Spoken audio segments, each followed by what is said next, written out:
And we are recording. Okay. Everybody ready? Get started this evening? Okay. Good evening, everyone. The time is 6 p.m. This is the Suamico Village Board meeting here at the Municipal Services Center for Monday, July 20th, 2026. At this time, I would like to call the meeting to order, and I would look for a motion to approve the evening's agenda. So moved. Trustee Romas has offered a motion to approve the evening's agenda. Is there a second? A second. We have who gave me that second? Sorry. I did. Okay. So we have a second on the motion to approve from Trustee Sheedy. Any further other discussion or questions? Hearing none, all those in favor, please signify by saying aye. Aye. Those opposed? We are 7 this evening. That motion carries 7-0. All right, let's stand and say the Pledge of Allegiance. I pledge allegiance to the flag of the United States of America and to the republic for which it stands, one nation, under God, indivisible, with liberty and justice for all. Okay. All right. Okay, moving on. This evening, our first order of business is Resolution 26010, a resolution recognizing the retirement for firefighter Jim Kasich. Chief Bertler? Thank you. Before you is a resolution honoring Jim Kasich for his over 15 years on the Suamico Fire Department and over 30 years in the fire service. He was previously on Brazo and Hobart Fire Department. Jim was a very active member in the fire department, active in the association, and an active member of the Honor Guard, which he's going to maintain even though he's retiring. So the Fire Commission, before this meeting, accepted his retirement, and I just want to congratulate him with this resolution, honoring him for his over 15 years with Suamico Fire Department. Very good. Congratulations, Firefighter Kasich. I will go ahead and read the resolution. Resolution 26010. This is a resolution recognizing and honoring the retirement of Jim Kasich for 15 years of dedicated service to the Suamico Fire Department. The Board of Trustees of the Village of Suamico do resolve as follows. Whereas Jim Kasich faithfully began his service with the Suamico Fire Department on August 2nd, 2010, and whereas throughout his 15 years of dedicated service with the Suamico Fire Department and more than 30 years of distinguished service in fire service overall, Jim has consistently demonstrated exceptional dedication, professionalism, integrity, and an unwavering commitment to protecting the lives, property, and well-being of the residents of the Village of Suamico. And whereas his unwavering commitment to excellence and public safety has earned him the respect and the admiration of his peers, village officials, and the community he so diligently served. And whereas Jim has chosen to retire from active service effective May 31st, 2026, leaving behind a legacy of courage, honor, and selfless service. And whereas the Village of Suamico, its fire department, and the community extend their deepest gratitude and best wishes to Jim as he begins this new chapter in his life. Now therefore, be it resolved that the Village of Suamico, the Village Board of Suamico, on behalf of its citizens, formally recognizes and honors Jim Kasich for his 15 years of dedicated service to the Suamico Fire Department and expresses their sincere appreciation for his contributions to the safety and well-being of the community.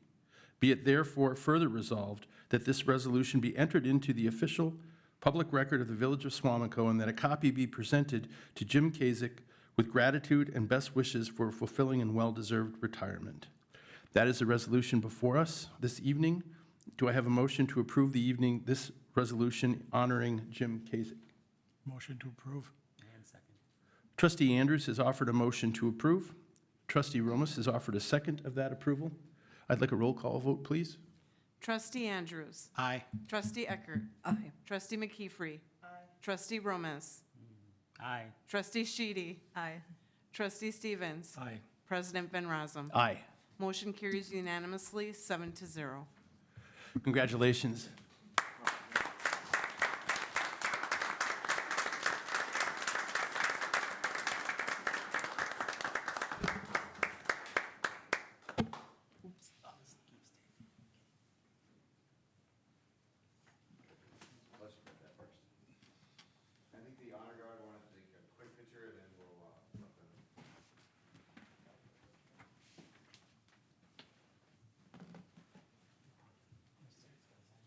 Watch the cords.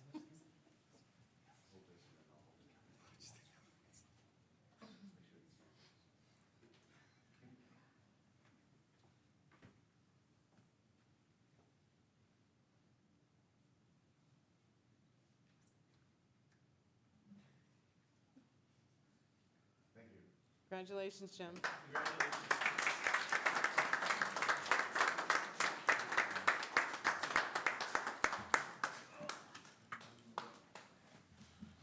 Very nice.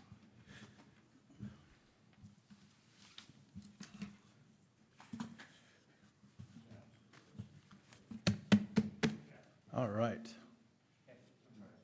Sehr gut.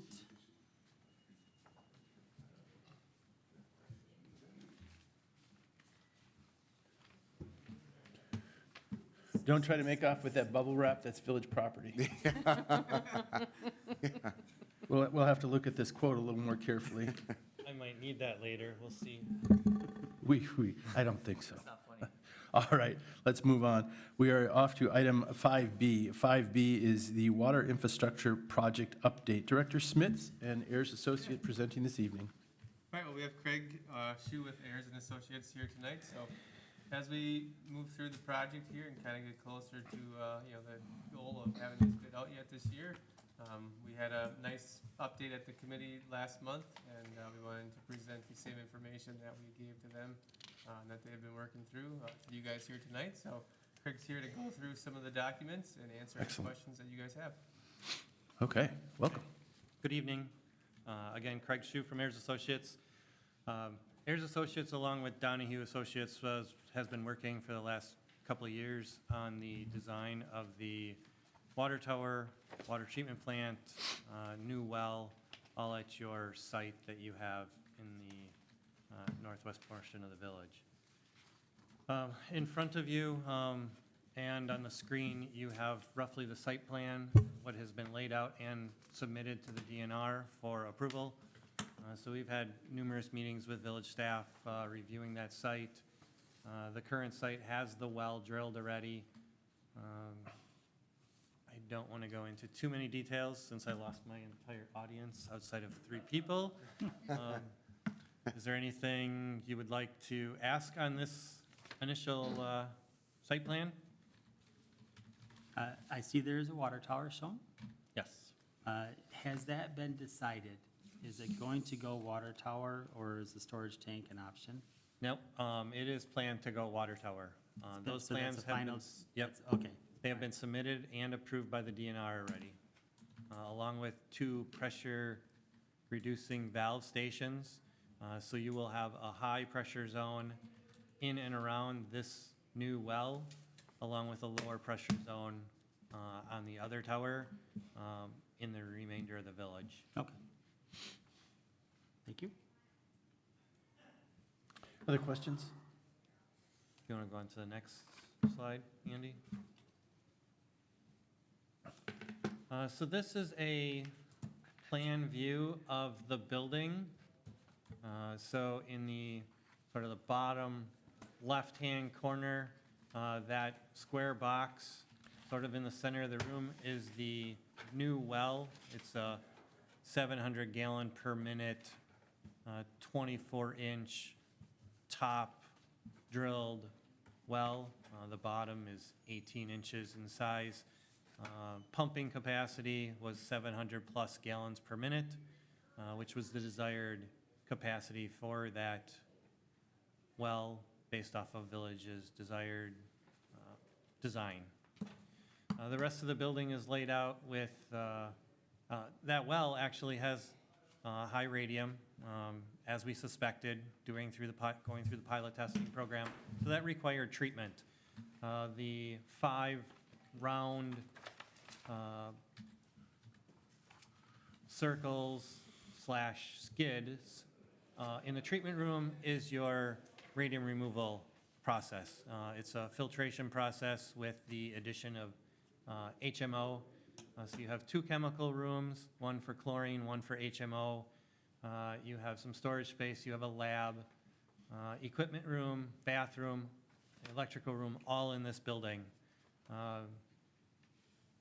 So we've had numerous discussions with the village on the layout, trying to be as efficient as possible, minimize the outside doors exposure to minimize security. There's also a generator that will be on site to power the well, any of the equipment in the building, the SCADA, and it'll also be linked to the tower so that that will be active in case of a power outage as well. I know that's a very quick overview of what that building is. Any thoughts, any questions? Mike's the winner tonight. I am. I'm always, okay. So there's of the 764,819 for the electrical, does that include the emergency generator? Yes. Okay. How big is that generator? I don't have that off the top of my head. I mean, That was- in KW, not. Yes, it's KWs, yes. Yeah, I don't know off the top of my head. I would What's- have to get back to you if you needed that. I'm curious. What's the We square, have 200 KWs at our other well, at well 3 as well. two 100s or Two- 200s? 200 200 KW? KW, so, I don't know. Yeah, I'm not- Similar. I'm not sure off the top of my head. Okay. Apologize. I'm not an electrical okay. designer. I'm a civil engineer by trade. That's an oxymoron. Let the record reflect, civil and engineer is, okay. So the next, my dad was a civil engineer. We went always back and forth on that. What's the square footage of the building? I'm sorry. I didn't mean to break your feelings. What's the square footage of the building? I don't have that in front of me.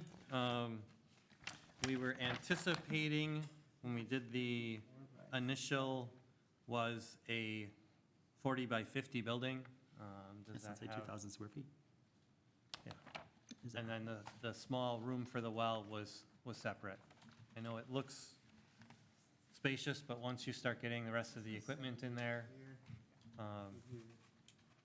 60 by 45. Yeah, I think it's 70. I mean, if we can whittle away anything, now's the time, right? well, we have. If there's we've been anything very not diligent necessary. On not oversizing the building and. Yeah. Yep. We have been, but if there's anything we don't need, we should get it out of there. Is there something you had in mind? No.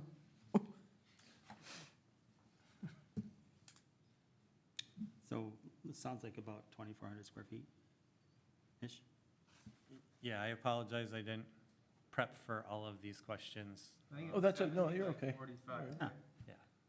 No. What question would you like me to ask? It's more like 3,500. Here, I'll ask you a softball question.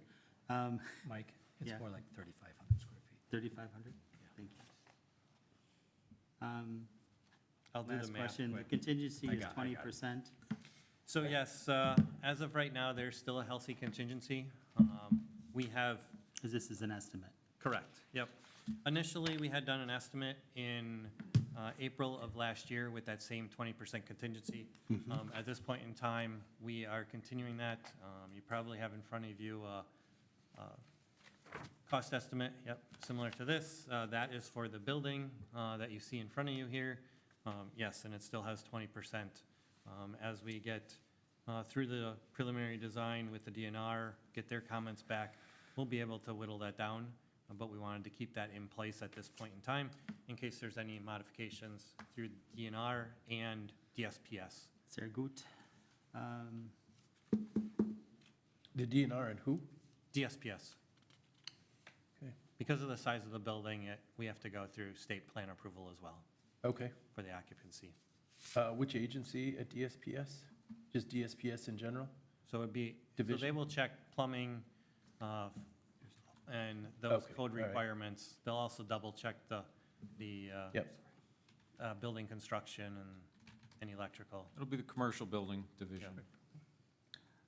Okay. It looks to me like there's about 1.5 million in here for process stuff. Is that pretty fair? Okay. So that would be Yeah. your, Wastewater equipment, the process interconnections, it looks like, anyway. What was the budget we were working on this one? Like Okay. how has that budget changed over the last, say, 3 years? yep. So I know there's a couple new members of the village board from when we last presented. So we were looking at initially a budget of 9.5 to 9.7 million. Right now, with the test well, the permanent well being actual dollar items that are in there, also adding one PRV station that was not estimated previously. With the 20% contingency across the board, we are looking at about 9.9 million, so up about $400,000 from the 9.5 we were at a year ago. A year ago. Now, again, that has that 20% in it as well. We are hoping that That's fine. our new numbers are much better. That's within 10%. Yep. So, and then the water tower is a whole nother budget item. Correct. What are Yep. we looking at for that right now as a budget? So that was in that 9.9. So we had estimated a tower with 20% contingency of 2.68 million. Okay. And that was a year ago? Yes. Thank you. So if you want to go on to the, I have a question. Yep. The tower's at 2.7 million. I thought we were evaluating tower versus tank. And now it sounds like we're really locked onto a tower. How do we get an alternate for a budget for the pros and cons of a tank? Because So- that was a Yep. regular discussion Yep, up here. and those discussions were brought back to the commission. We had, I think, 4 meetings where it was discussed at the commission level, and they decided they wanted to go with the tower versus the ground storage reservoir. The ground storage reservoir may be cheaper up front, but then, long-term, you're still going to need a tower at that location, so your total capital cost would have been larger later. It would have delayed some of the costs now for a later date.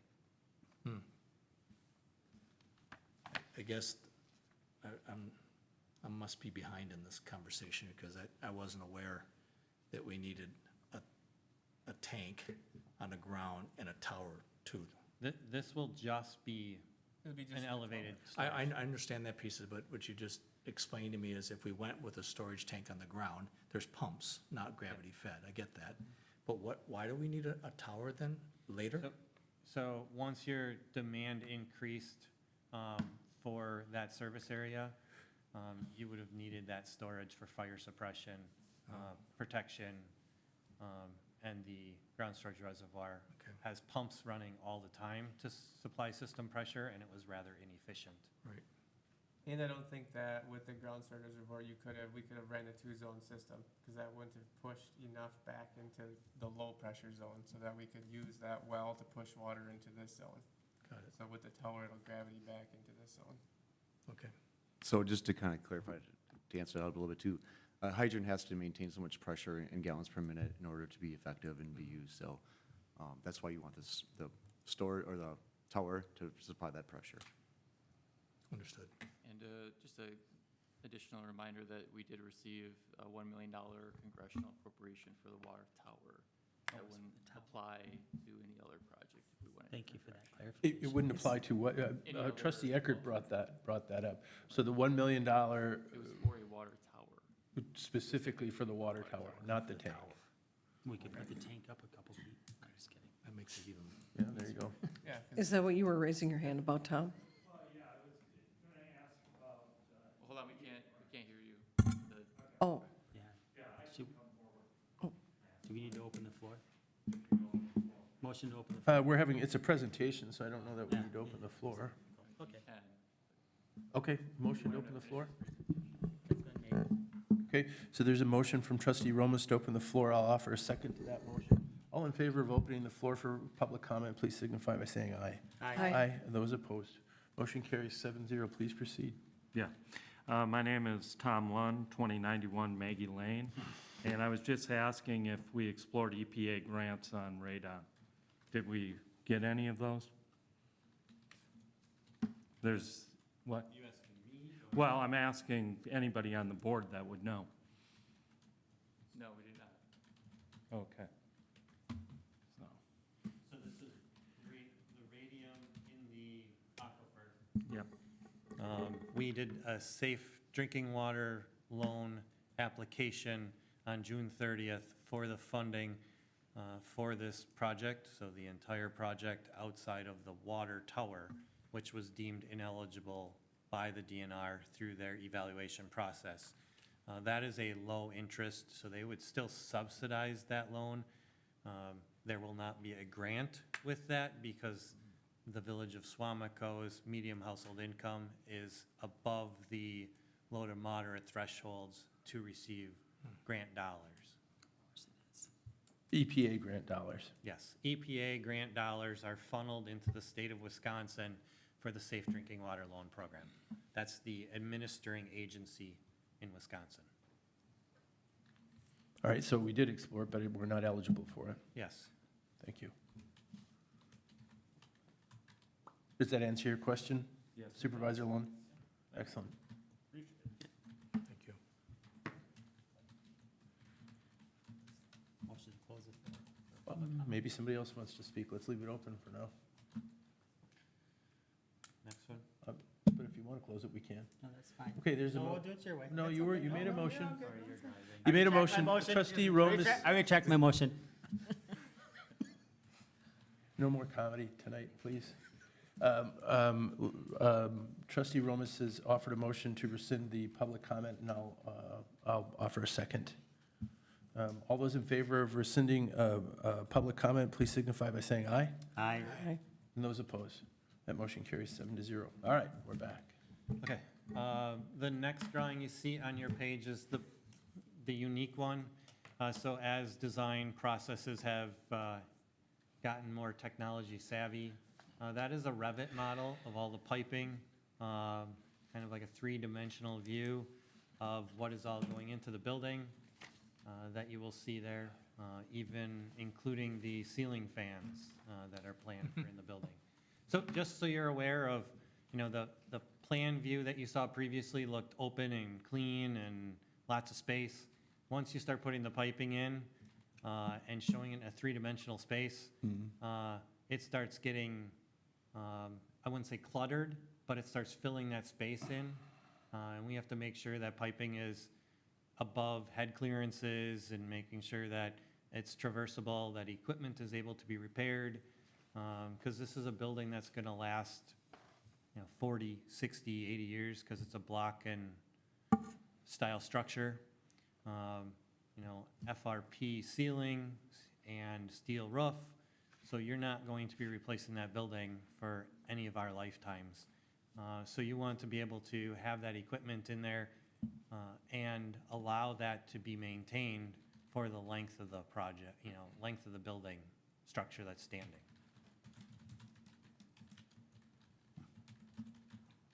Any questions? Well, assuming it's concrete block and you Yes. mentioned steel roof, et cetera, so it would obviously be able, much as our fire station, because it's a significant piece of infrastructure, it would be able to withstand any element of potential storms, which it seems like we've had a number of them recently. Correct. Alex, if you could go to I have plan views coming up here. So that is the plan view, so nothing crazy. The building setback off the road, a block-style structure, split-face block. Obviously, the solid gray is below ground, so that's your footings and frost walls. The doors, the windows, the glass block. There's an accent band shown in there right away. Your HVAC, protrusions out the walls, and your steel roof.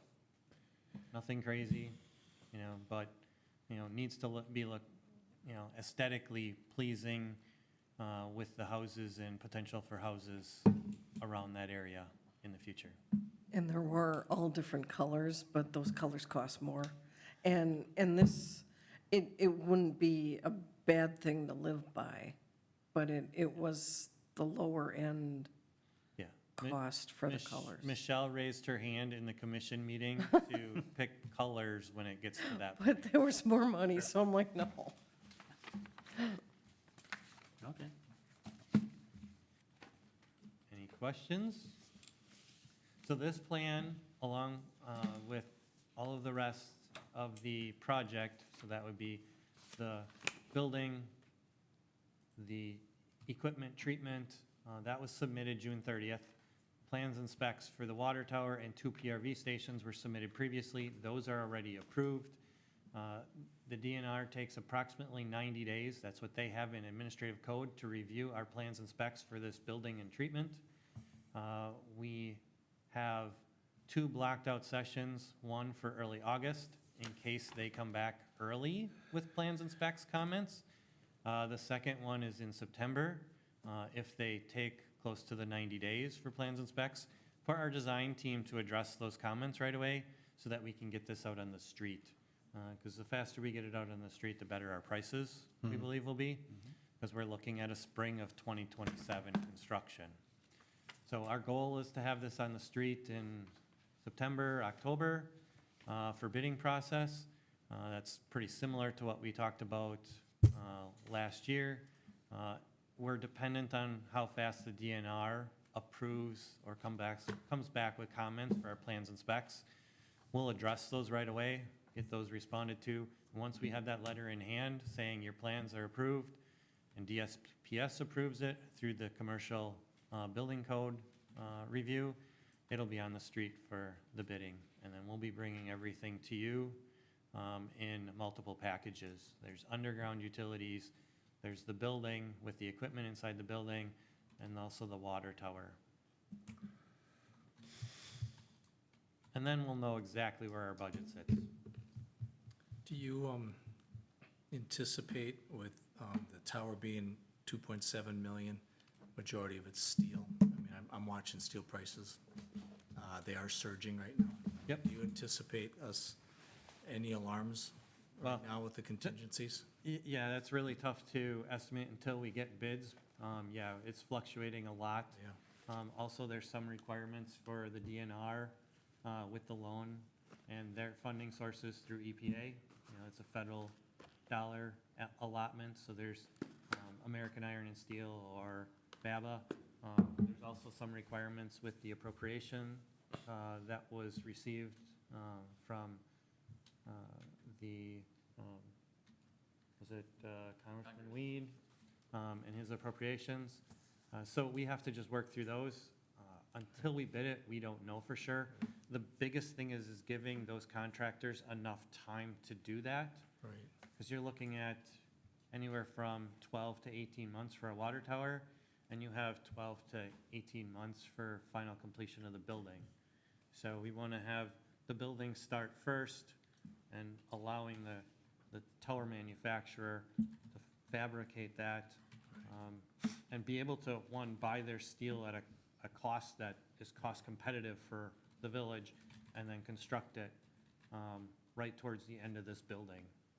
We hope that the building shell would be up, and then we could start the water tower right away next to that, because you're gonna have a large crane next to the tower. Right.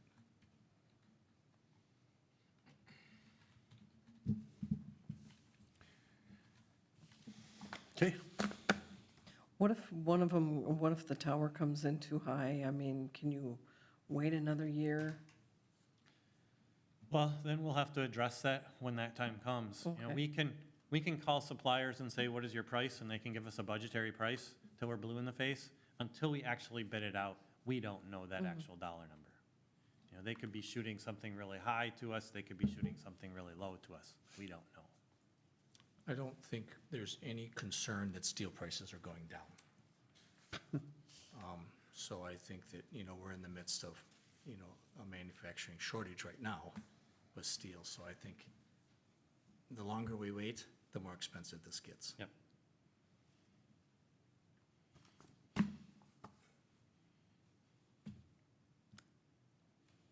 okay. Anybody else? That was pretty easy. I didn't have to use the bubble wrap. We're all good.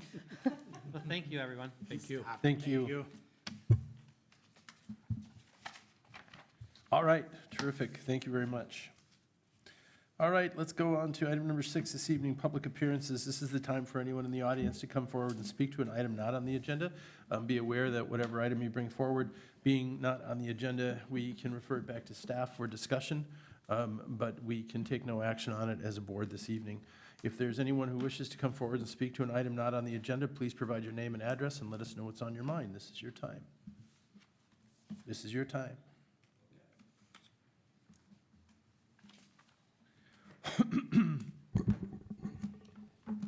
Okay, Tom Lund, 2091 Maggie Lane.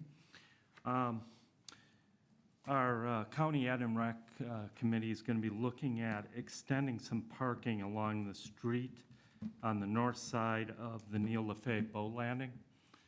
So we're going to be looking at some engineering studies and such. So that might be very welcome for boaters in Suamico. On the north side. Yeah, the north side of the street, going down the street, we'd be looking at some angled parking. Okay. If we can get DNR approvals. Yeah, right. But Matt Creasy believes that we could get approvals to do it. We're gonna have, what? Where are you talking?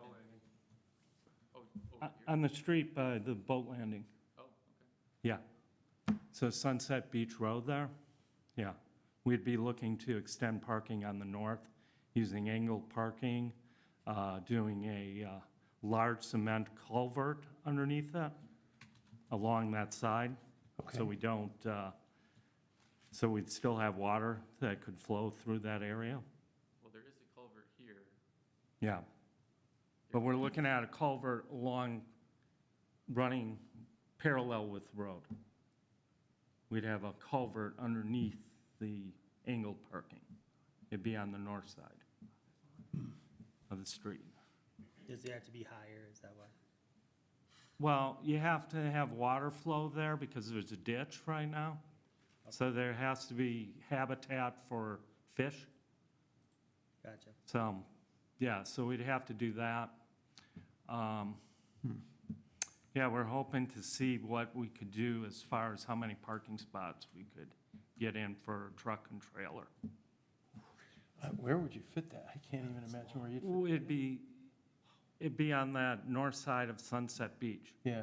Road. Yeah, along there. Is it all underwater when the lake levels are high?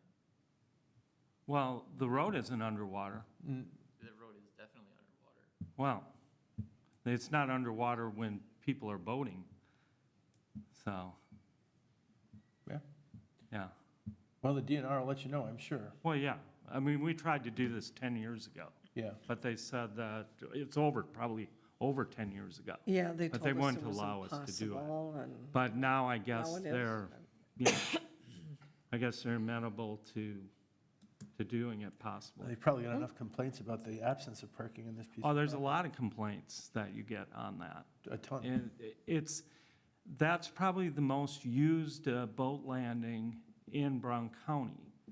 I mean, when the bite is on for perch and stuff in the western side of the bay, there's a lot of people using that. There's very few boat landings besides Sunset Beach until you get up to Ocano Yes, that's true. to put boats in. There's other places that you can walk up, but they're really. Yeah, and you can see, like, showing that picture, you can see how few spots we have. And then we have that satellite one up the road. Yep. Yeah, and that's a long way to go. You know, it's a walk for certain people, you know? Yeah. Yeah, any additional parking is very welcome. Yeah, I mean, and that's why I bring it before you, because maybe you wanna, bring that to your Ed and Rec committee to, just to sign on to it, that they would be in favor of that. I mean, they've done a lot of stuff down on your property down on the end there, kayak launch and such, Yep. So, I mean, it's just a more recreational opportunity for people in Suamico and Brown County. The So I just wanted to bring it to you. The property that's to the west there, kind of the west, it, kind of tapers down under the word sun, between the water and the south side of Sunset. Who owns that? Is that, Brown County. why wouldn't you consider that area versus the other side of the street? Then you're not in the middle of these culverts, or not culverts, they're actually storm drains. think that area would have to be filled. Oh, Yeah. substantially Okay, on all that right. side. Yeah. Okay. Yeah, and there was some other property that was owned by a person in Suamico, but they don't want to sell their property, so, so that's out. And, yeah, we can't, I don't know how many parking spots we're gonna get in this. We'll get the engineering and such, but, it's gonna be hard to get more spaces than what we can get on the north side there. And then we're gonna have to have ability to turn around,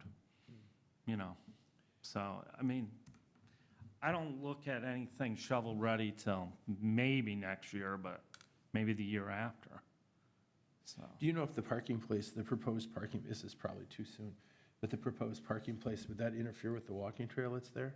No, we're not gonna interfere with the walking trail. Okay, We would not do that.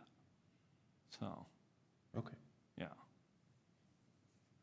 Yeah, we would want to be very sensitive to the land in Sensiba. Yeah, that and the neighbors down, Yeah. down the way, so, Yeah, the neighbors, they already have heartburn. I know. It's just push-pull. That parking lot on the weekends is completely used. Oh, yeah. And usually by Absolutely, 8, 9 in the morning, so, absolutely. yeah. So, Which committee did you say is? What's that? Which committee is taking on this up? Ed and Rec for the county.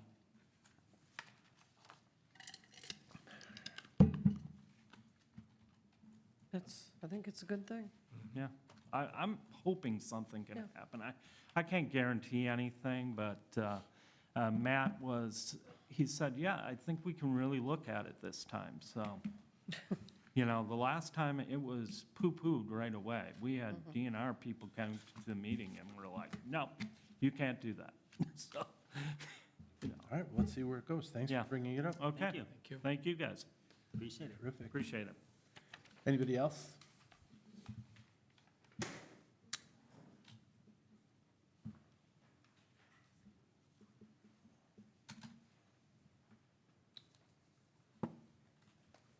Hi, I'm sorry, I don't know if this is the right time, but I was denied my bartending license and I'm here for the appeal.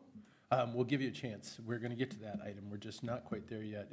Okay, That is on the agenda, and we'll give you a chance to come up and speak to it as soon as we get there. thank you so much. Sure, you bet. Okay, let's go to the consent agenda. So the consent agenda this evening consists of items A through G. A, previous minutes of the village board dated June 15th, 2026. Item B, June 2026 treasurer's report. Item C, June 2026 municipal court report. Item D, April 2026 animal control report. Item E, May 2026 fire department report. Item F, first half of 2026 county rescue report. And item G, June 2026 report. Sorry, I missed the other ones on the second page. Item H, temporary Class B beer license for Suamico Firefighters Volunteer Association Festival on June 25th, 2026. Request for waiver of the fees associated with the Suamico Firefighters Volunteer Association Festival on July 25th. Temporary Class B wine and Class B beer license for St. Benedict's Annual Church Picnic and Car Show on August 9th, 2026. And finally, item K, temporary Class B beer license for St. Edward and Isidore Parish Harvest Fest on August 16th, 2026. Those are the items we have before us on the consent agenda. Is there discussion on the consent agenda items? I was wondering on the animal control thing, why are there so many dog license letters? Is that an odd thing to ask?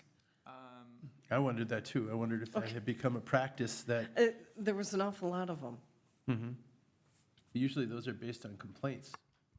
Yeah, I'm not aware of what this circumstance was. I'm not sure if, Michelle, you know anything about it. If not, I can ask and get back to the board. I mean, look at 1, 2, 3, 4, there's tons of them.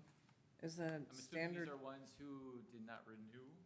And this So was- that many did not renew? Oh, I even would more be than that. Surprised if there weren't more. But I can verify that that's what's going on. Okay. And he, uncovering bias training? What the heck is that? I'm sure that's training that he gets through the state as part of his certification. All right. I guess I wouldn't mind if you looked into that, but I'll make a motion to approve. I'll second. So we have a motion on the floor to approve the consent agenda, and we have, by trustee Eckert, and we have a second from trustee Romus. That motion is on the floor to approve. I have one question remaining for Chief Bertler. Under fire, non-fire hazards had an increase of up 70% increase over last year. I'm assuming that that was due to some of the natural issues that we've had, flooding, snow, storm. And if that is the correct assumption, there isn't something overall, my only question is, and we don't have to answer it now because there's a motion made and seconded, but please take a look at your budget and reassure us that despite all of this, the 70% increase, that we're on target not to have a big surprise. We try our best. I know been a you do. very challenging I know year. you do. All right, so there is a motion on the floor by trustee Eckert and seconded by trustee Romas to approve the consent agenda. Any further questions or discussion on this item? Hearing none, all those in favor, please signify by saying aye. Aye. And those opposed? That motion carries 7-0. Thank you. Item number 8 this evening, administration items, operator's license denial, Sophia J. Wands. Clerk Bartoletti, if you would. All right, so you do have the report in your paperwork that the DEO Mueller did provide for us. And he reviewed all of the applicable paperwork and completed the background check on the application for an operator's license submitted by Sophia Wands. Files accessed include the Wisconsin Crime Information Bureau, which is the CIB, Wisconsin Circuit Court Access, CCAP, and local files. The denial recommendation of an operator's license is based upon the following record. You've got a disorderly conduct offense date of February 17th, 23, misdemeanor no contest plea, intimidation of a victim, offense date 2/17/23, misdemeanor no contest plea, and then disorderly conduct offense date March 25th of 23, misdemeanor no contest plea. The Village of Suamico uses established guidelines to review each applicant, so our assessment can be fair and accurate. Guideline 2 states any person who has been convicted or has a current charge pending for one or more qualifying offenses within the past 5 years, or 2 or more offenses arising out of separate incidents within the last 10 years in the following subcategories does not qualify for an operator's license. A, violent crimes against the person of another, including but not limited to battery, disorderly conduct, sexual assault, injury by negligent use of a vehicle, intimidation of a victim of witness. Sophia J. Wands has a conviction of disorderly conduct and intimidation of a victim from February 17, 2023, and a disorderly conduct conviction from March 25th, 2023. Based on those guidelines that we do use, she is being recommended for denial, and then it would be up to you to make that decision or accept that decision, and then she would have the right to appeal at a later date. Okay, thank you. Are there any questions for Clerk Bartoletti on this item? She is in the audience, so if you did have any questions Yeah, we will of open the the floor. applicant, yes, you can move forward. Just one quick question. So the last time I think we talked about this, we were discussing the idea of making those guidelines public on the webpage or whatever, so when a person applies, they know that, hey, I have these convictions, I can't achieve this license. That's what I remember. I don't know if that's actually how we went. But is there a way for a person who applies for this license to know beforehand that these restrictions are in place in Suamico? So what we could do is we could include the guidelines with the application. Okay. And that way, you know, they've got the application plus the guidelines, and What do they you- would understand what, This sounds familiar. This sounds like what we maybe had talked about last time. What do you need from us to make that happen? A motion or? I think it's just a procedural, I think we could just go ahead and do it. Okay. I think that would, personally, I think that would be good, because a person going into a situation, understanding what will restrict them from being credential holder, unless I'm missing something, unless it's out there, easy to find or whatever. I mean, set me straight, Michelle, if I'm not knowing. Okay. Yeah, I'll take a look at that.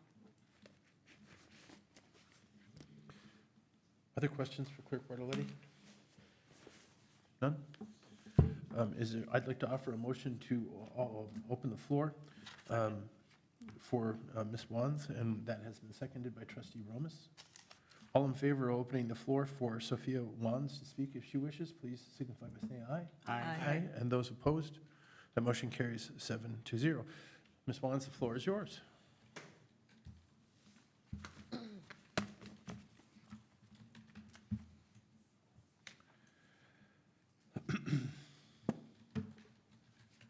Thank you. So when I was 19, I was going through a difficult time in my life, and I was in what you could call an abusive relationship. And during a very difficult situation, I made a mistake. And a couple months later, I was found out that I was in psychosis, and I was diagnosed with schizoaffective disorder. I'm 23 now, and I've been on medicine, and I've been medicated for over 2 years, and I completed my probation without any violations, as well as a domestic violence class. And I have proven to be more stable. And I do respect the process, but if there's room for consideration, I'd be grateful, and thank you. And I do have a couple notes from my therapist and psychiatrist stating what I have said. Okay. Other questions for Ms. Wands?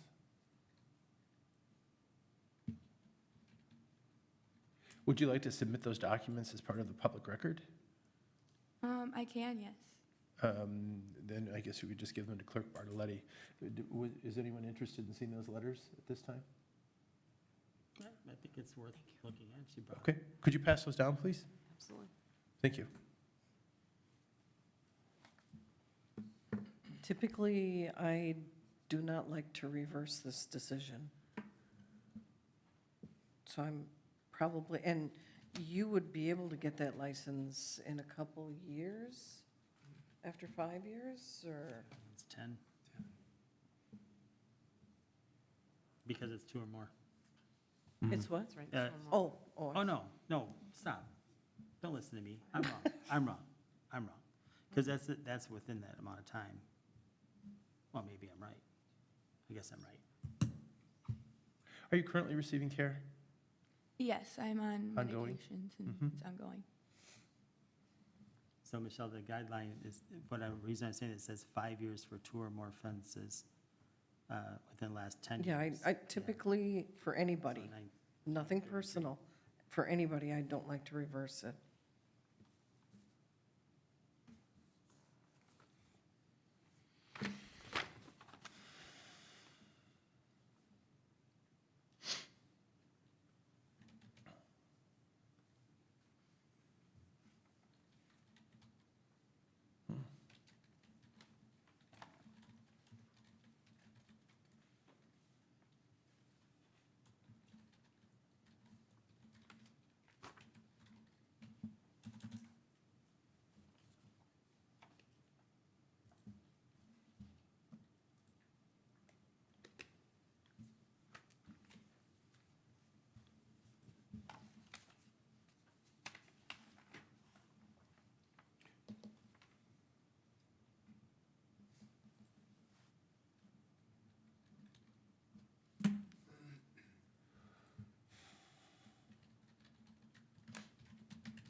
Pass those back down to Michelle when we're done.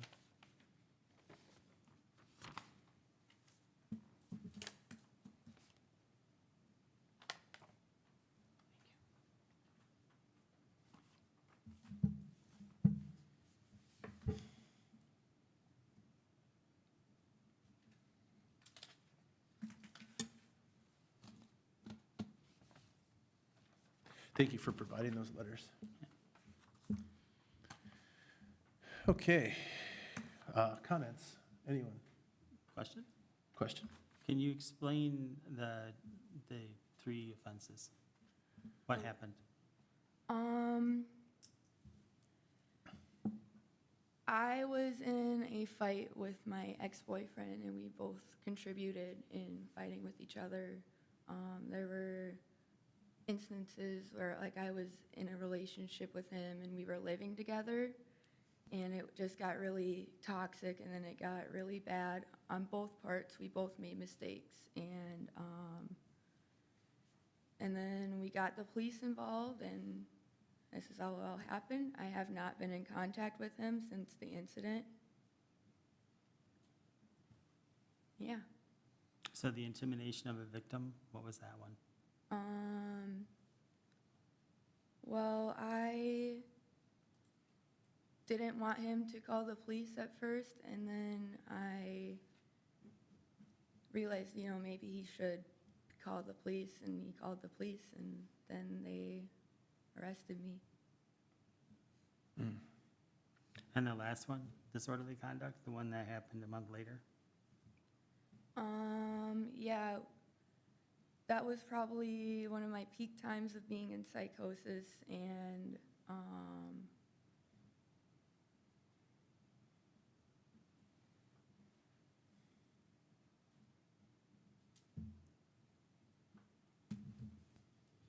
yeah, I'm sorry. Not sure? Okay. That's okay. Anyone else with questions? Well, I'll start off the discussion. Maybe there isn't a whole lot of discussion. I have to agree. I mean, typically with these circumstances like this, the issue we face with this is with a denial. It's detailed very clearly why there's a denial. So if for whatever reason we would decide to reverse this denial for you, then there could be somebody who comes in next week or next month or next year or at some point, and there's been others who have come in here as well, and seeking a reversal of the denial. And we as a board have to be prepared to how to explain that to them. So because of that, it's, in my opinion, as a member of this board, it's very difficult to reverse these denials. Very difficult.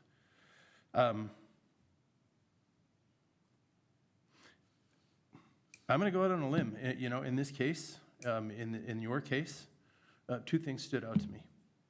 Number one, the prevalence of mental health, people managing their own health, mental and physical otherwise, there are issues all over the place, and many people don't manage it, and you could have chosen that. You did not.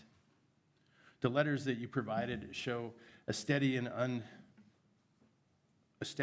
continuing search to find the assistance that you need.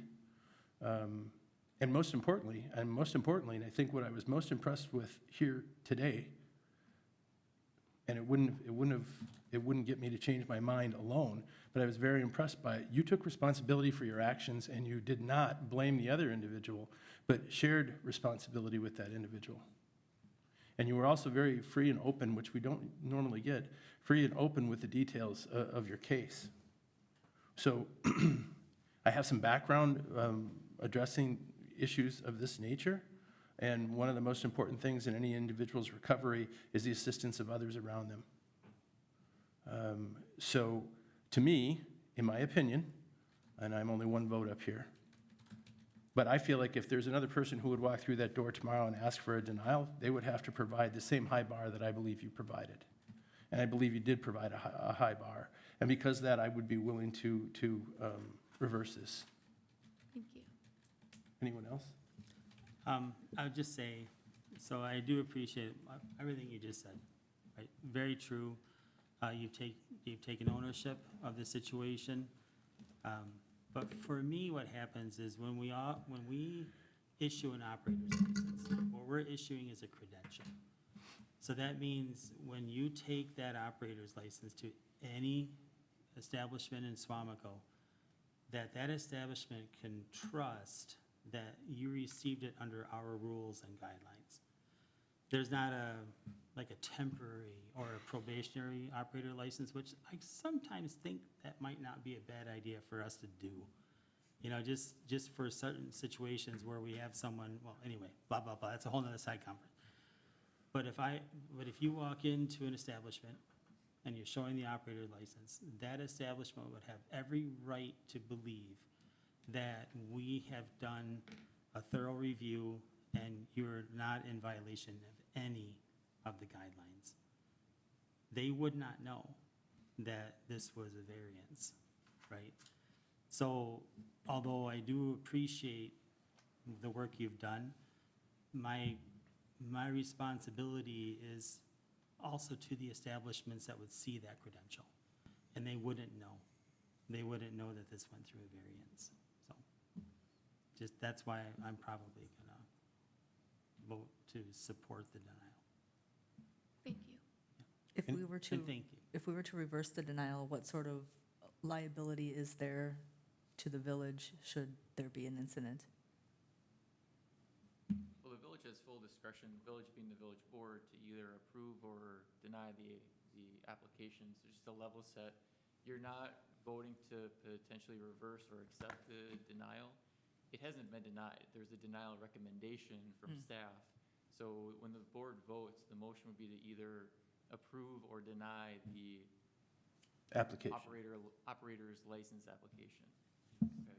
But in terms of liability, it's just like with anything else the village board does, you're taking ownership for the decision you're making. You have discretion, you have the ability to either approve or deny it based on however you believe it should be voted.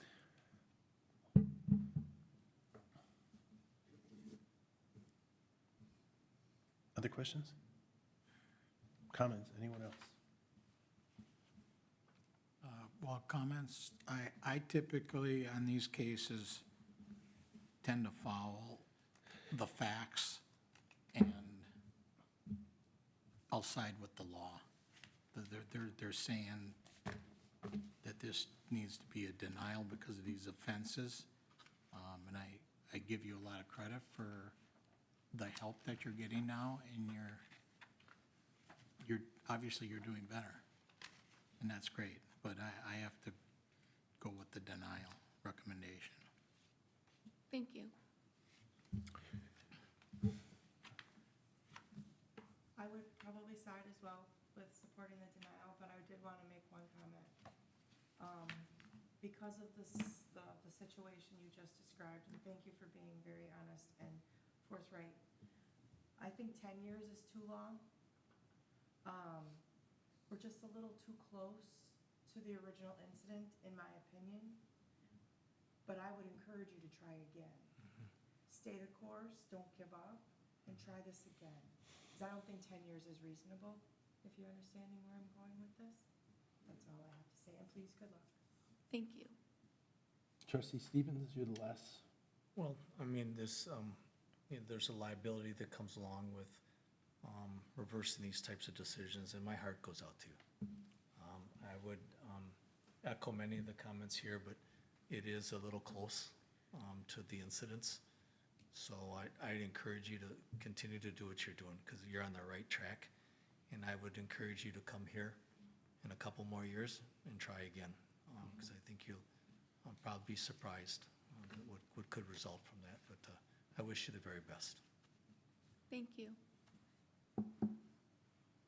All right, if you had no additional comments, then you can go ahead and take your seat and we'll have a vote. Look for a motion. Thank you. Thank you. Thank you. Well, I get the sense of the board, so what isn't the board? Would someone like to offer a motion? Do you want to return to the regular order of business? Oh, sorry. That's right. Motion to return to regular order of business. Second. So I have a second from trustee Romas. All those in favor of returning to regular order of business, please signify by saying aye. Aye. And those opposed? We are back to regular order of business. Thank you.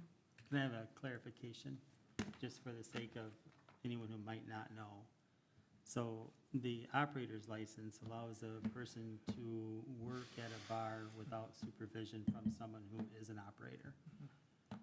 You do not need the operator's license to work at a bar where the operator is there and supervises your work. Is that true? Correct. Okay. So that would be a good interim thing, to work somewhere underneath an operator, sort of like a apprentice, and develop that background and yeah. So I just wanted to make sure that's clear to everybody involved. It doesn't mean you can't be employed. But it also means you can't open and close, right? You can't be there singularly. So right. there's an additional labor component to it. So for a small business owner to have to staff 2 individuals, often, as we've seen in the past, it does not, the calculation doesn't work out, That's a true statement. unfortunately. But from her perspective, if she is going to come back before 10 years, it would look good for her to have had experience and been successful in that environment. That would really help. I mean, with references and things of that nature. Yeah. All right. Is there anyone who would like to offer a motion? I can offer a motion, but I don't think it'll get us. I'll offer it. Thank you. I'd like to offer a motion that the application for the operator's license is denied. Trustee Romas has offered a motion of denial of the operator's license. Is there a second? Second. I have a second from trustee Andrews. Any further questions, discussion, or comments? All those in favor of denial, accepting the denial of the operator's license, please signify by saying aye. Aye. And those opposed, aye. That motion carries 6-1. Thank you. Okay. Did I say aye to that? You I meant did. nay. But we knew what you meant. I knew I what you meant meant. nay. Thank you.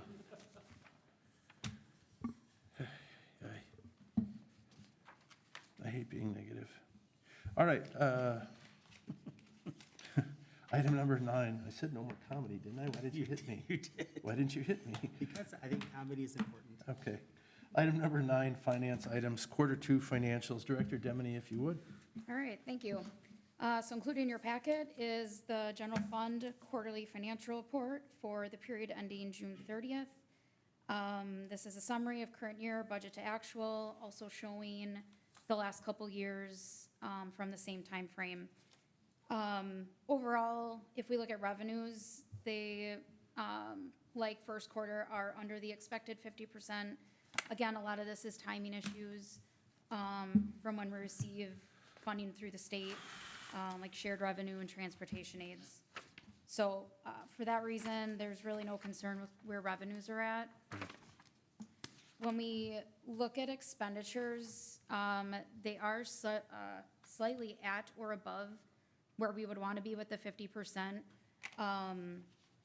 However, as it was noted with the fire report and the consent agenda, there were a couple incidents earlier this year, a couple disasters. So those have played a factor a little bit, especially where you'll see it in public safety.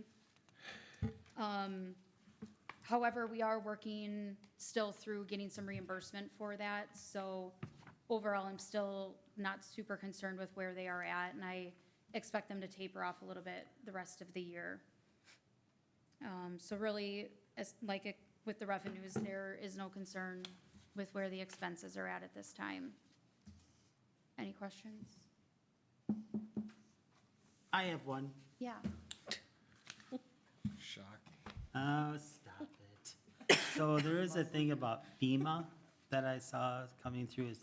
Do we have any opportunity to recover anything through FEMA?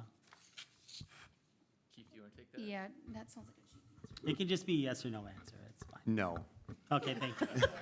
See, that's So- what I gathered so- too when I looked at it. I'm like, this doesn't even apply. So Brown County didn't qualify for the federal assistance. Some counties out west did. Brown County didn't meet the threshold. So here in Suamico, we met our threshold for the snowstorm, blizzard, and for the flooding. So we do expect reimbursement from the Wisconsin Disaster Fund, not through FEMA, for the snowstorm and for the flooding. Okay. But that, it's not a quick turnaround, so. Okay, But, so for FEMA, no, but we do expect reimbursements from the state. thank you. I appreciated your graphics. Thank you again. And like last quarter, I'll put these on love the to website ask as for well. Oh, so it's available to the public. That's wonderful. Yeah. Okay. Which is for clarification, Brown County for individuals that did receive, or experienced any flooding damage, depending on the damage it's threshold that they had in their house, can get, assistance. Oh. That will be coming out. I don't know if I was supposed to say that or not yet. It's been posted, it's available on our website, front page of our website, if any residents reach out to you about it. And it's for items that were not covered by insurance. So if they're covered by homeowners insurance, it wouldn't be impacted. I have another quick question. I know this can be right on the top of your head. Out of every tax dollar that the people in Suamico pay, what are the percentages again for each, like the village is what percentage? Yeah, so for every dollar, roughly 22 cents goes to the village. 24 cents goes to county. And NWTC is in there. A very small It's percentage. very small percentage. No, it's like It's about 2%. 50% to the school I think I district. have that on the website somewhere. You do. Yeah, no, I just wanted to know off the top of your head. You do That's- have it on the website. That's good enough. If you knew off the top of your head, I just have been asked that a couple times over the last week, like, not that It's like specific question. 50% goes to the school. What did you say? There you go. Right there.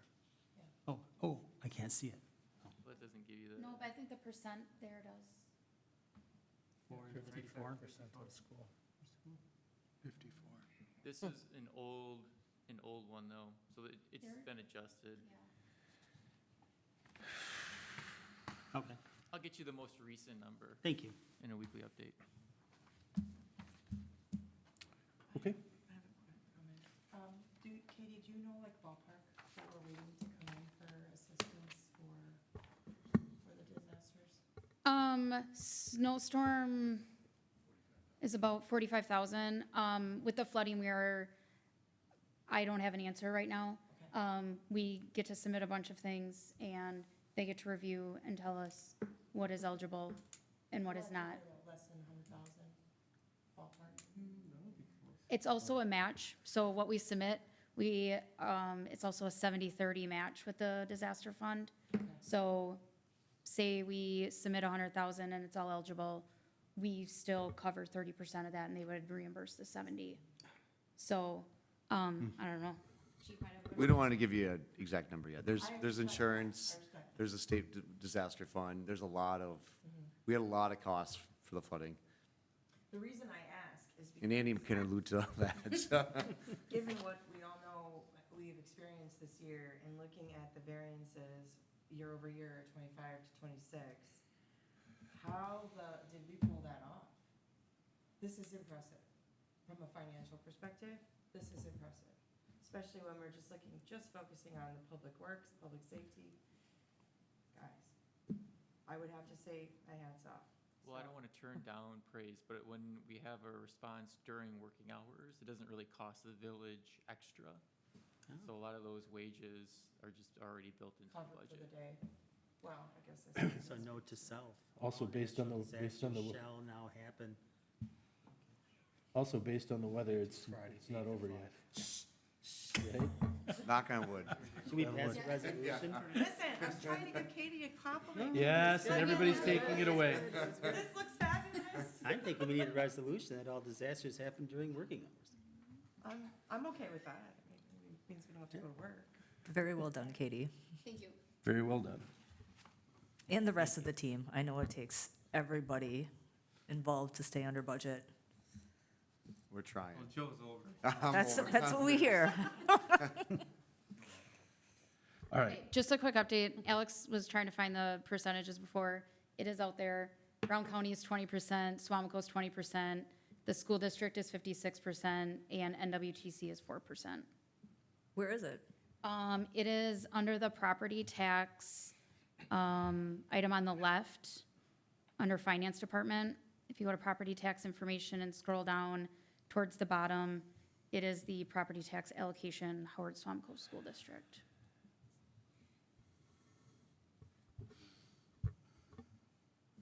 Oh, from 2025. Good. Yeah, we give the county an awful lot of money. Okay. Not as much as the school. I know. Right. Okay.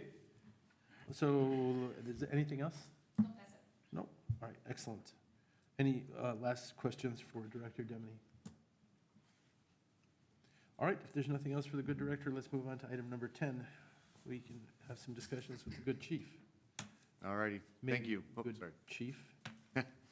Item A, memorandum of understanding regarding the regional food truck fire inspection reciprocity program. Chief Burler. All righty, thank you. The regional food truck fire inspection program was developed to standardize fire inspection process for mobile food vendors, so food trucks, throughout northeast Wisconsin. So started kind of in the Fox Valley, kind of just to started in the Fox Valley, kind of it's made its way up here. So what the inspection program does or allows us to do, I'll kind of use some examples, a rustique, 888 cheese. There's a few barbecue places that are, their home base where they're located are in Suamico. So this would allow that food truck vendor to come to the Suamico Fire Department and get a fire inspection done. So currently, Green Bay's on board, so those vendors, a rustique, 888 cheese, those vendors right now are going to Green Bay, getting the inspection done, and whether they're passing or failing, Green Bay's kind of, informing them. So the first year is kind of a grace period, but after the grace period, they will, if you're not inspected or not up to code, you will not be allowed to operate in Green Bay or anywhere that this MOU is in place. So this would allow the vendors, and we don't have a lot, we have the food truck rally of our association, there's not a lot of food truck rallies in Suamico, but it would allow those vendors that are home-based in Suamico, your rustique, 88 cheese, to come to the fire department first before they go to Green Bay, just to make sure that they're in compliance. So they would receive a green sticker for that year saying that they're good. It doesn't cost the business owner or anything, and obviously it would be during our staff time, 7 through 5, Monday through Friday, but allow them to get the fire inspection completed to be able to operate in Green Bay, so. So it's a service that's being provided at no additional cost. Correct. And so it's the Fox Valley, they created a database, so we would get, right now we're currently, when they do an inspection for a vendor in Suamico, we get that inspection kind of kicked back to us saying they're compliant or non-compliant, so. It would just allow them to come to the fire station without having to go to Green Bay first, because next year, if they go to Green Bay, they're not in compliance, they're not allowed to operate that night at all, so. This allowed them to kind of get pre-checked before they would go anywhere. And then once the inspection is done for the year completed, they're good through that entire year. So if everybody has a minimum that the state sets, but each municipality has its own level, are they inspected by the state and also the municipality? So nope, so I don't want to confuse the things. So there's a health inspection that's done with Okay. them, and this would be the fire inspection that's done. So two different inspections. This would, like I said, basically allow them to operate in Green Bay without kind of getting checked here, their home base, wherever they're located, to go operate anywhere else in northeast Wisconsin. So it's only once? And One this per would- year. Okay, Once per and year, this would, It's a fire inspection. It's a here. fire inspection, not Okay. not a health department inspection. okay. The health department inspection is done at the county level. Correct. That is not the. But there's state levels for fire inspection. There's, so part of this agreement is, in our day staff is, anybody that would operate during the day are, they are state certified inspectors. But the state, oh, okay, Yep, so we are, like, myself is a state certified inspector. okay. So is that reciprocal? Like if you do the review, that you would be doing the reviews, the department, could they then go into Green Bay? Correct, so any, like, food truck that's located in Green Bay, so our event for this weekend, they would be able to, we would know that they've been inspected, as long as they have they'll have a green sticker, whatever sticker they have for that year, kind of like a bike license or whatever, right? That they've been inspected that year and are allowed to operate. What I'm saying is when we inspect it, they would then also be able to go to Green Bay without being re-inspected. Correct, they would be able to go. Because you're Green part Bay, of this yes. group. Or the valley. Yep, so it allows them to go down to, that all go all the way to ground to Grand Chute, find out they have a violation, and then not be able to operate. So they could go down, come here, get inspected, and operate anywhere that this MOU is in place. Okay, well, I'm ready to make a motion. Any other questions? Then by all means. I'd like to make a motion that we adopt resolution 26009 approving the Brown County 2026 All Hazards Mitigation Plan. Oh, wrong one. I want to do that one too.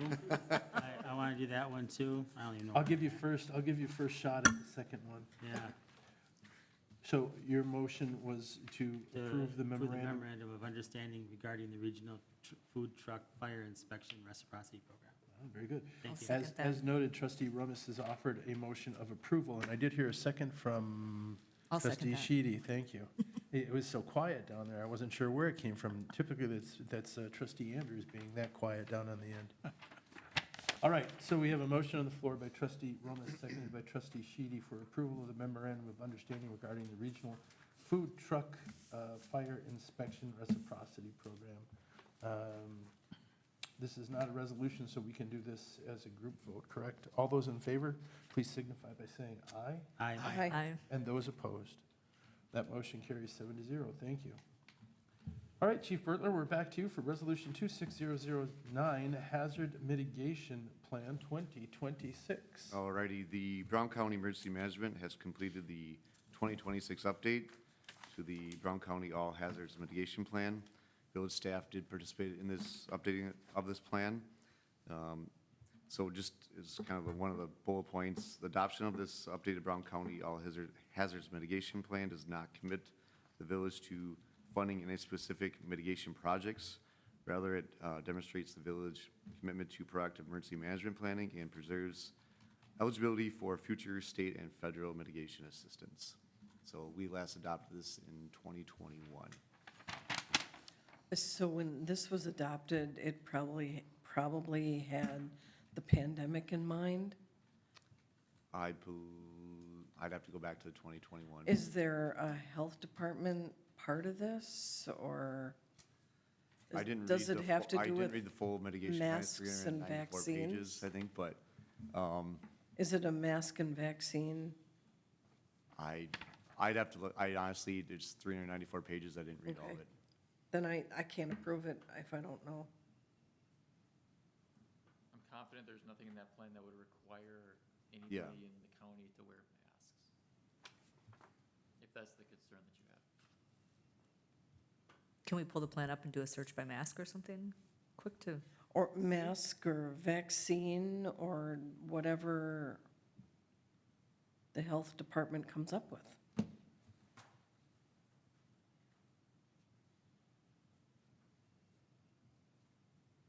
And Brown County has already endorsed this plan? Correct.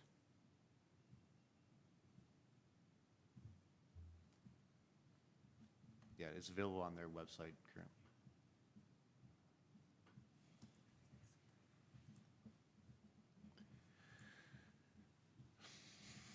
So what would you like to search for?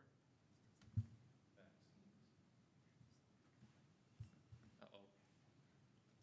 Someone's gonna help me out. Two Cs. Two Cs. two Cs. Yeah. It's hard when people are watching.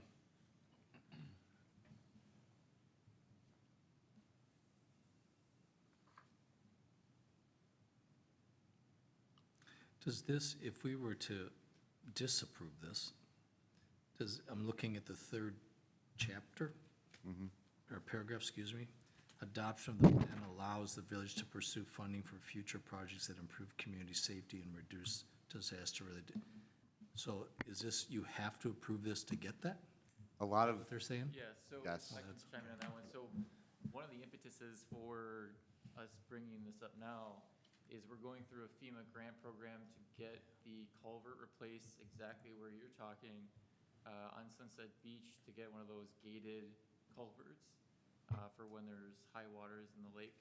And that's through FEMA, and they require that you have the most recently adopted county hazard mitigation plan through the village. So if you don't have that, you can't check that box, and then you're not eligible for that funding. So there are funding implications to not adopting this plan. But there's 390 pages here that we don't, Well, we do look at it. It's Yeah, I mean- very generic in most of what they're talking about. It's not a you shall do this, it's ways to mitigate. Is there a table of contents for those 390 pages? Can we look at that? See if there's any particular headings that stand out for anybody? They're not gonna mandate anything in here, it's ways to mitigate things.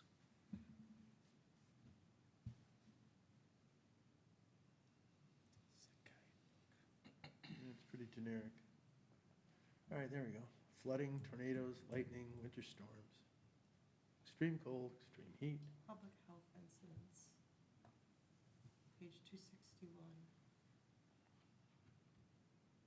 If you wouldn't mind.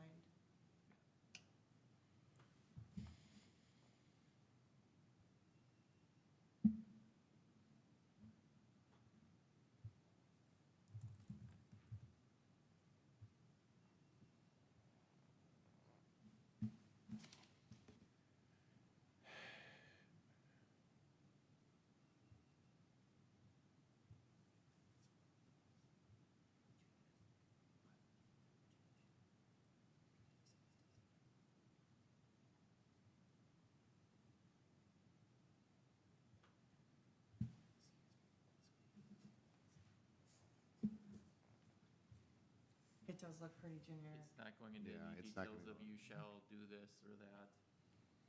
Yeah. That was it. I don't really see anything. I only see, references to actual incidents that took place. I don't see any mandate of what was needed for that. If we weren't to adopt something this, wouldn't it put us in a, we'd have to have something that would replace this and not be in a liability situation? Yeah, so the way FEMA grants work is you have to kind of call out those things that are potentially disastrous. Right. Just like for state funding, for the Wisconsin Disaster Fund, we talked about earlier for our snowstorm and flooding, that, we have an emergency operations plan, a plan that kind of details, here's our likely things to occur in Suamico, in ways that we want to try to prevent it. So you need those plans in place, so it's not just a random, I want this type of thing, I want that. So you call out, like, the flooding on Sunset Beach, or, those typical things to ways so we can get the funding to help mitigate those projects, or mitigate those situations.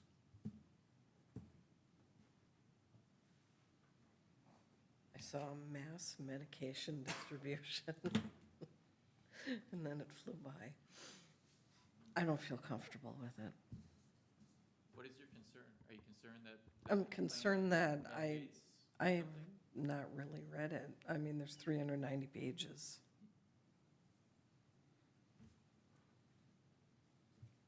Well, I think it's fairly simple, that if we don't adopt it and there's some hazards and we're eligible for money, well, then we don't get it.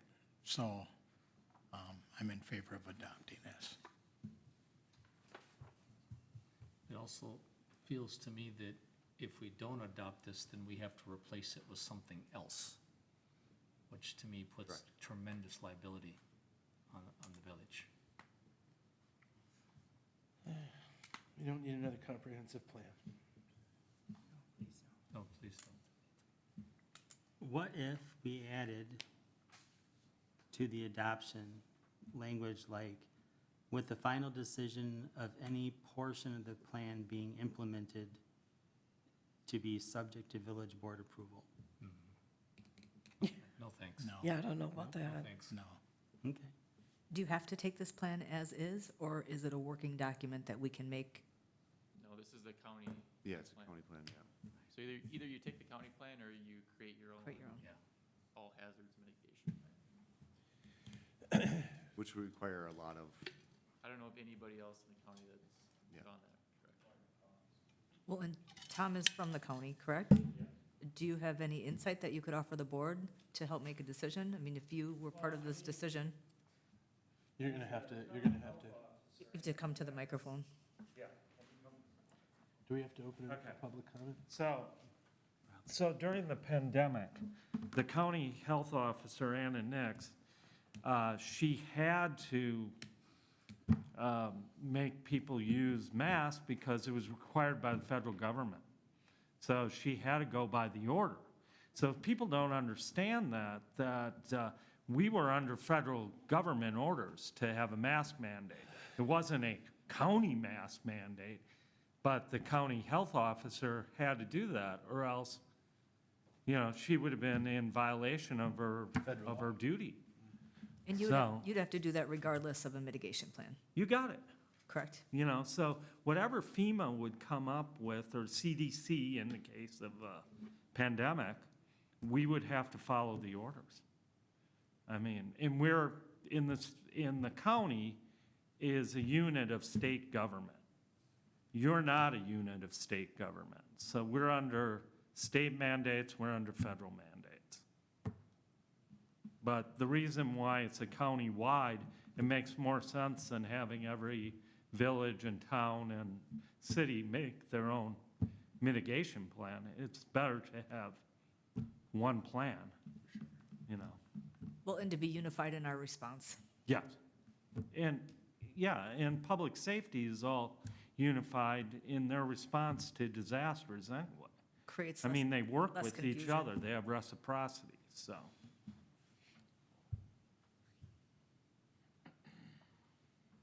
So is there anything that we should pay particular attention to in this? that you- No, I think it's fairly boilerplate. I mean, when we went through it, you know, emergency management went through it, and so did public health. You know. And it's pretty basic language of what you do in case of emergencies that we would encounter.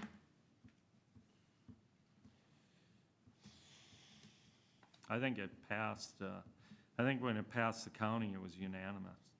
Yes, it was. I got the votes, it was Yeah. just in front of us. Yeah.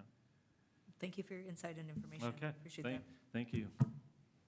Okay, well, I'll make a motion to adopt Resolution 26009, approving the Brown County 2026 All Hazards Mitigation Plan.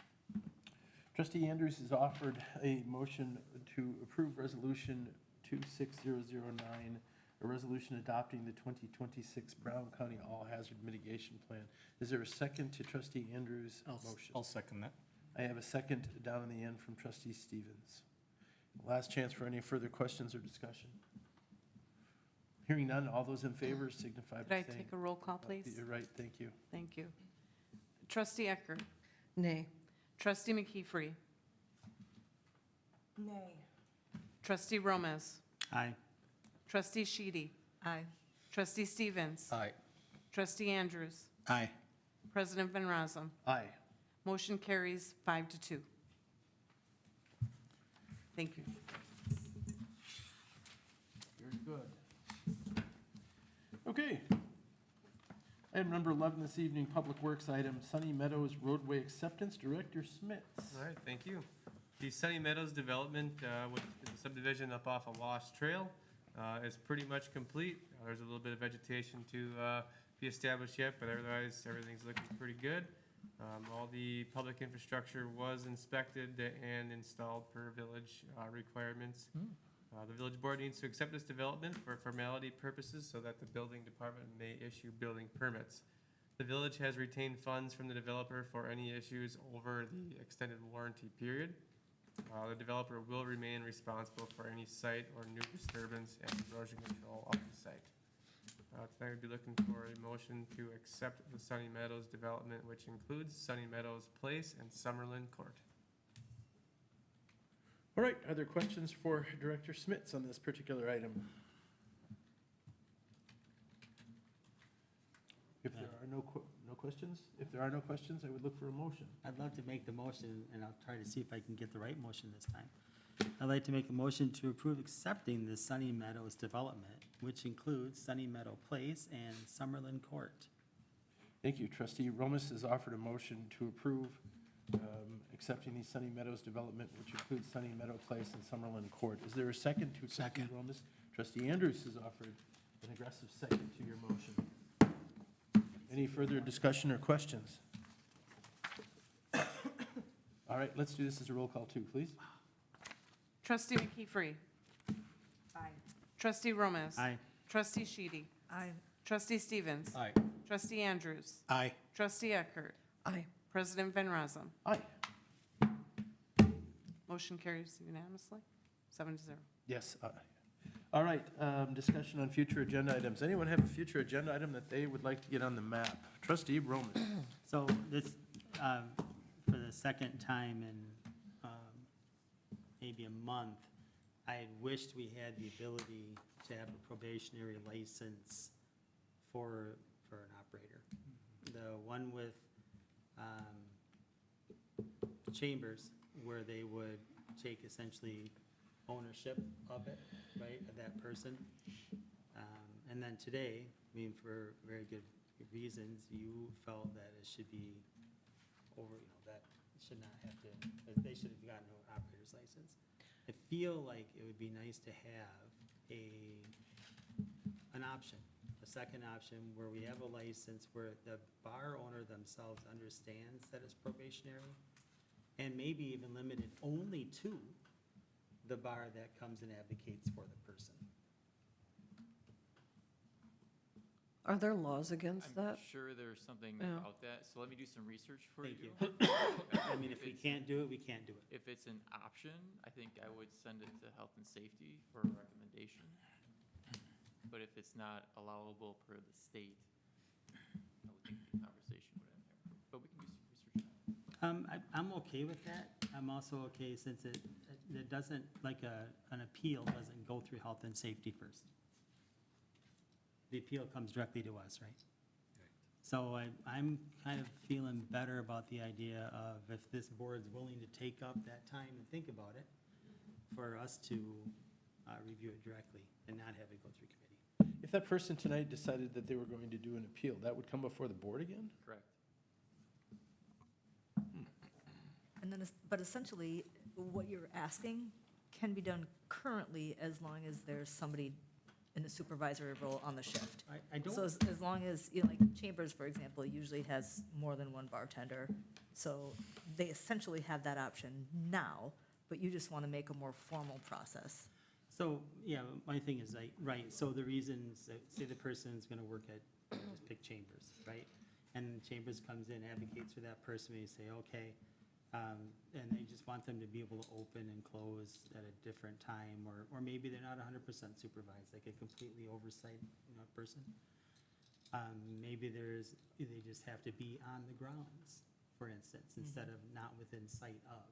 Sure. Something like that, right, where it's probationary, but it comes with that recognition that it was not a credential that's clean and clear. So then if that person leaves Chambers and goes and applies at Shoots, then that operator's license. Probationary license wouldn't follow them. Right. It's just a thought. Let Alex investigate it, let staff investigate it. I'm not sure, I thought we discussed this, but I don't remember for sure. Let's see what comes up. I mean, there's no reason why we couldn't explore it if we were allowed to, if it wasn't against state statute. I don't remember talking about, so Yeah. that's cool. Okay. Anybody else with an item not on the agenda that they would like to have on a future agenda? Well, I don't know if I have that. I just have a question probably for Alex.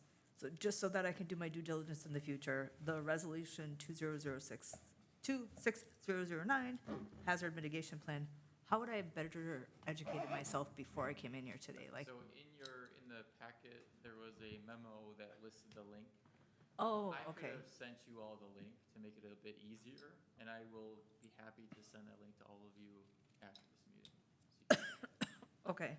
We didn't want to print off 394 pages. No, I don't want it printed either. But I could have sent you the link, so I apologize. Is this the same link that we got, the same link we got sent last year? Would not be the same. Okay. And I think the link is embedded Information is the same. in the packet. Oh, it didn't work? Okay. Regardless, I can send you the link. Oh, I Good see. enough. Anybody else with an item not on the agenda? No? I'd like to make a motion to adjourn. Trustee Romas is offering the motion to adjourn this evening's meeting. Is there a second to Trustee Romas's motion? Second. I have a second from Trustee McKeefery. Very good. All those in favor of adjourning this evening's meeting of the Suamico Village Board for July 20th, please signify by saying aye. Aye. Aye. And those opposed? That motion carries 7-0. Thank you all. And thanks to the spectating group who stuck through.